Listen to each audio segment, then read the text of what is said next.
پہاڑی زبان میں اپڈیٹ سنیے۔ بھارت دے زیر تسلط جموں کشمیر دنیا دا وہ علاقہ ہے جتھے انسانیت دی تذلیل اور تحقیر دا سلسلہ اپنے عروج ہوتا ہے۔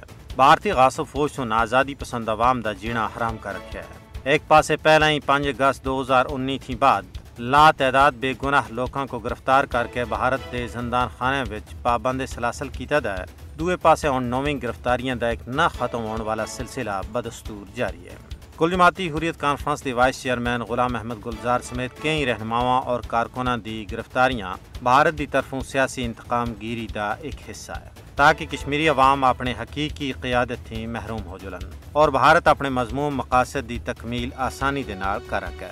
ہیومن رائٹس کمیشن دے 49ویں اجلاس وچ پاکستان سن آخیا کہ بھارتی فوج کشمیری عوام کو خوفزدہ کرنا واسطے کریک ڈاؤن، چھاپے، گرفتاریاں، عزتاں دی پامالی اور دوئے تعدیبی حربے استعمال کر رہی ہے۔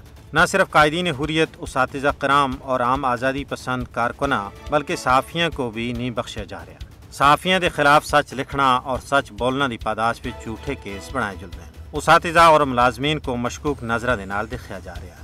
کئی سارے ملازمین کو تحریک آزادی دے نال وابستہ ہونے دے شک دی بنیاد ہوتا ہے نوکریاں تھیں فارغ کر دیتا گیا۔ بھارتی ہندو انتہا پسند حکومت کشمیریاں دی غیر قانونی حراست کو طول دینا واسطے سخت کالے قوانین کو استعمال وچ آن رہا ہے۔ ان تعدیبی حربیاں دا مقصد کشمیری غیور آزادی پسند عوام دے جذبہ حریت کو تروڑنا ہے تاکہ وہ خوفزدہ ہو کے اپنے مقصد تھیں دستبردار ہو جانا۔ لیکن یہ مکار ہندو انتہا پسند حکومت دی کھول ہے جیڑی قوم اپنا سر تلی اتے رکھ کے میدان کارزار بچ کود جل ہے اس کو ان تعدیبی اور فرعونی حربیاں دے نال کسی بھی صورت وچ اپنے مشن تھی بیگانہ نہیں کیتا جا سکتا۔